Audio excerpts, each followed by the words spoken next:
you know, dealing with medical doctors and mental health professionals, even bosses and jobs. One of the things that I'm quite consistently told is that I have a high degree of self awareness. Doesn't mean I'm not always learning new things about myself and growing and evolving and changing. But they have quite frequently and consistently told me that I have a high degree of self awareness. Doesn't mean that when conflict didn't arise in those relationships that they didn't completely flip the script. Now they would negate that same awareness of self to try to tell you that there was something wrong with you that you were missing. One time it was therapy. I told a therapist, well, I feel like this about an interaction we had. Her response was to tell me I didn't do that.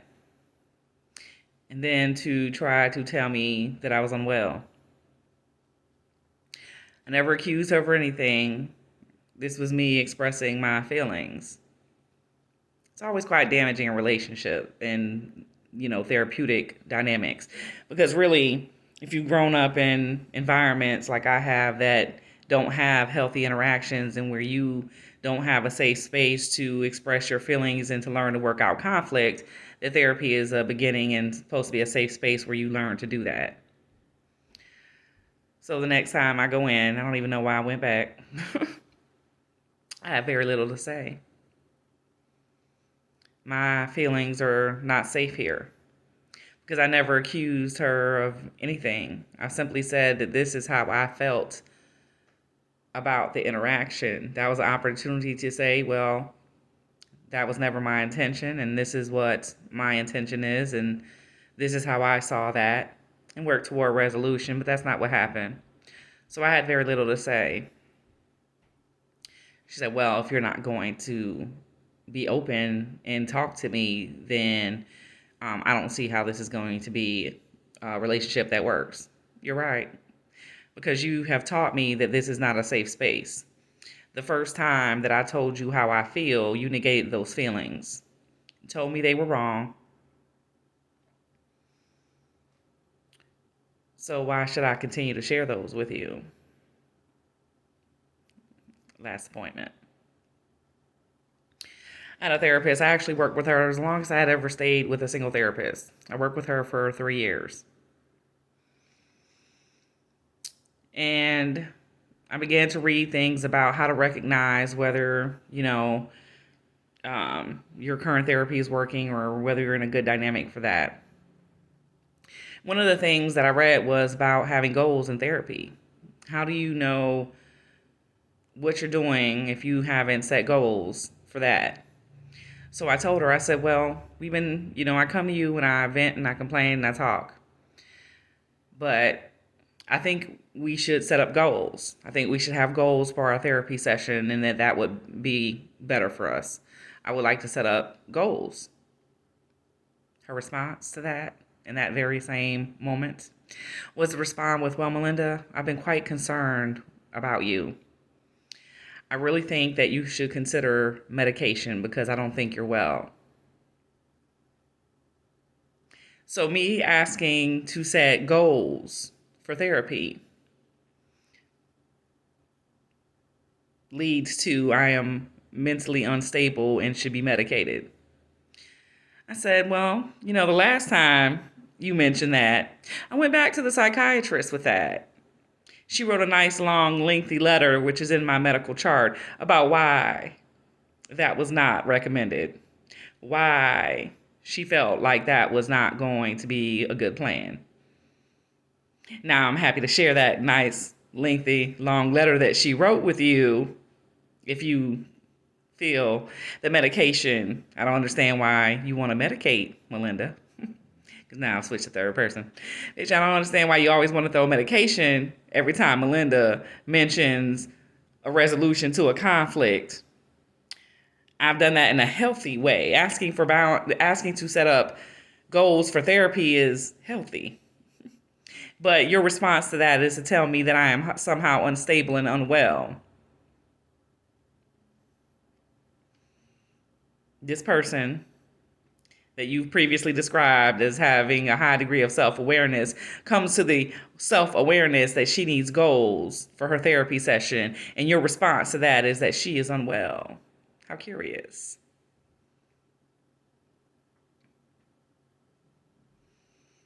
I went back for my next session.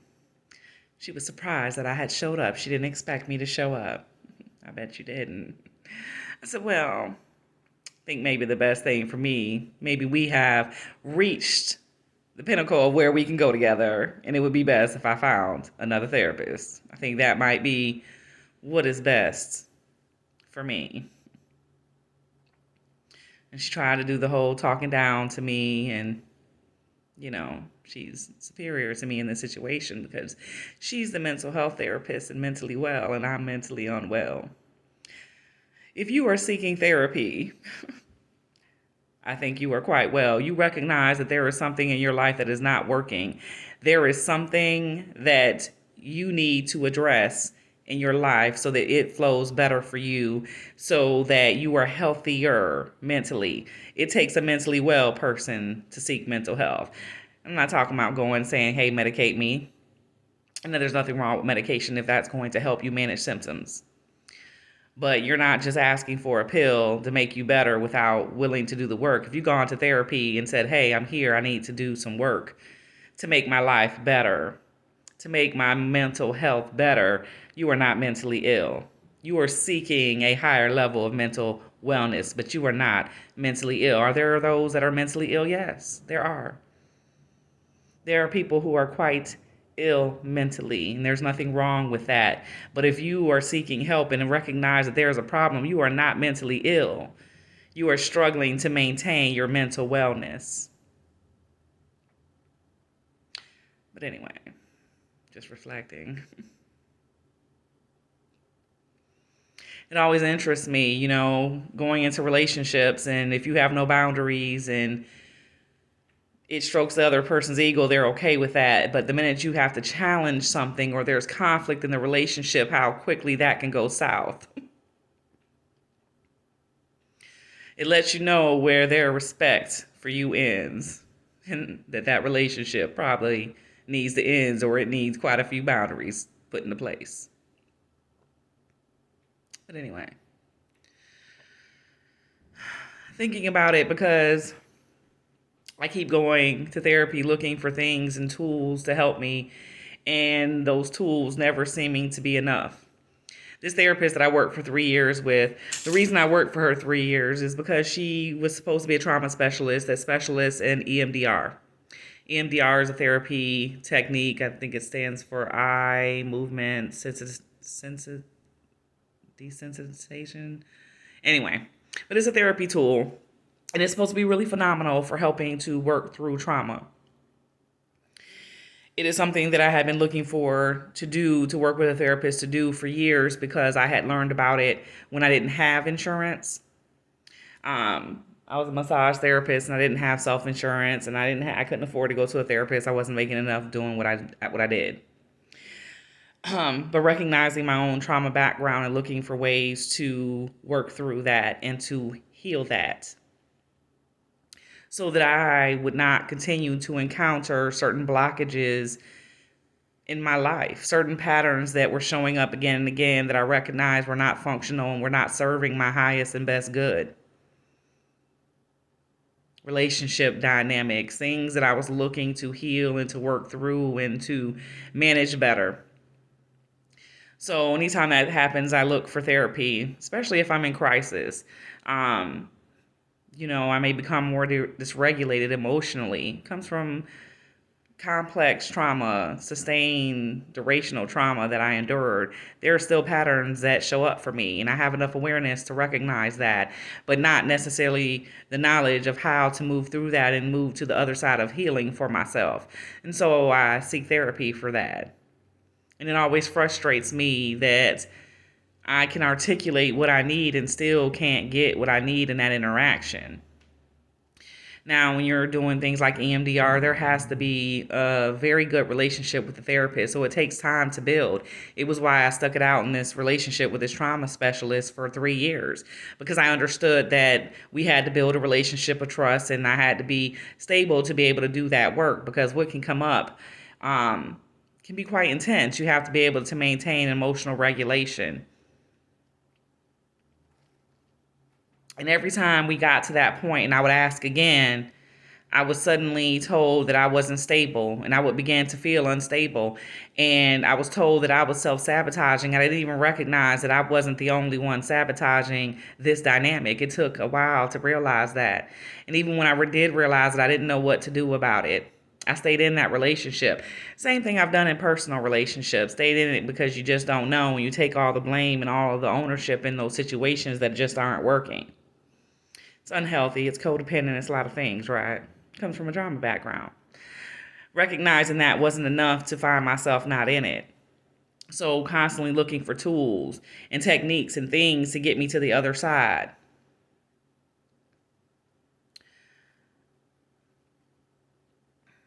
If you've never done therapy, I highly recommend it. It can be very beneficial for you.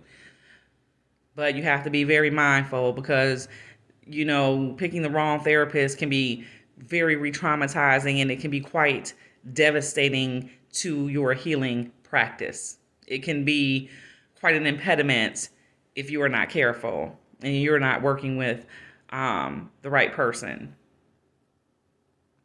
But really feeling frustrated by some of that. Because feeling like I'm encountering a situation, and yes, I'm dealing with this situation that is so familiar to me, this pattern. Yes, I'm dealing with it differently, and I'm so proud of myself for that growth that I've had to deal with it differently. To be able to set boundaries and to hold someone accountable, being gaslit and lied to and manipulated, and saying no, calling it for what it is. That's manipulation, that's gaslighting, that's lies. No, you lied. I didn't mishear you. I specifically asked you this question, and this is what you said. And now you're trying to twist and turn that and deny that that's what you said because you've been caught in a lie. No. You're not gonna gaslight me. We're not gonna play that game. You lied. I understand why you lied, but you still lied. You're breaking trust. We agreed to be honest with each other, and you got caught in a lie, and now you try to present it as you trying to be courageous enough to be honest. You weren't honest until you were called on your lie. You lied. But anyway, these patterns and dynamics, you encounter them, and like I said, I've grown, and I'm so proud of the growth I've had and being able to deal with it different. It took a lot of awareness to get there. Owning my own ways in which I contribute to things. Recognizing my own vulnerabilities so that I shore those up. Recognizing the roles that I play, what I've allowed in, because if I won't have that awareness, I can't do something differently. I can't set new boundaries in place. I cannot, say no to those people who seek to enter my energy and my space that are not healthy for me if I'm not aware that I've allowed it in. I allowed it in, but I am not powerless. I am a 45-year-old woman who is not powerless. I have more than enough ability to stand in my own truth and to set boundaries for myself. Failing to do so in the past, as a child, no, I didn't know. Even as a young adult, maybe I didn't know. But until I know and I'm aware that I am doing that, I can't stop doing it. So I had to become aware I did it. I had to look at my own patterns, my own belief systems, my own boundaries. I had to look at those things to set something healthier for myself. I am clearly not mentally ill.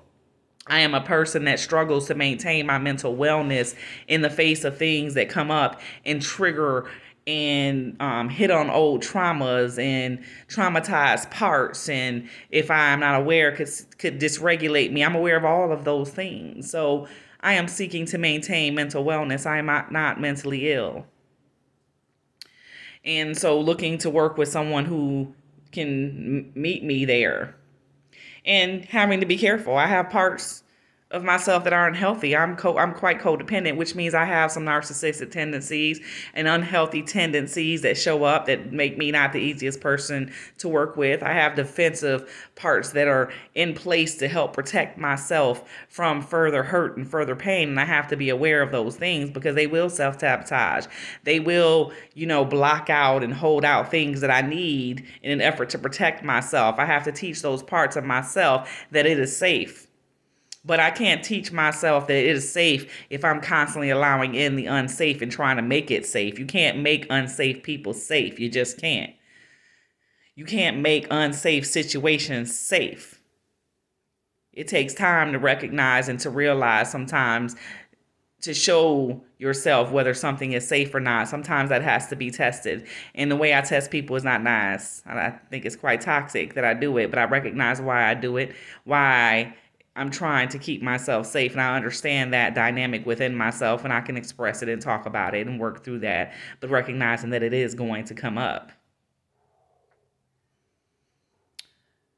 But looking to work with someone that is capable of that. It takes trauma-informed therapists, and not everybody that's trauma-informed, I've learned quite well, is really all that trauma-informed.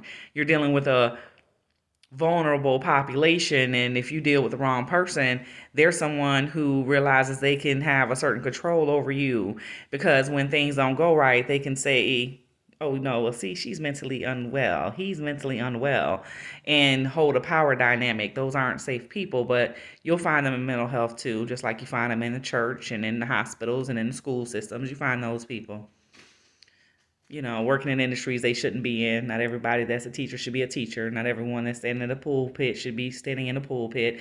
Some of those people, those are control dynamics, and they're dealing with vulnerable people and can manipulate and use and abuse their positions. But I'm kind of all over and rambling, but just reflecting on a few things. But anyway.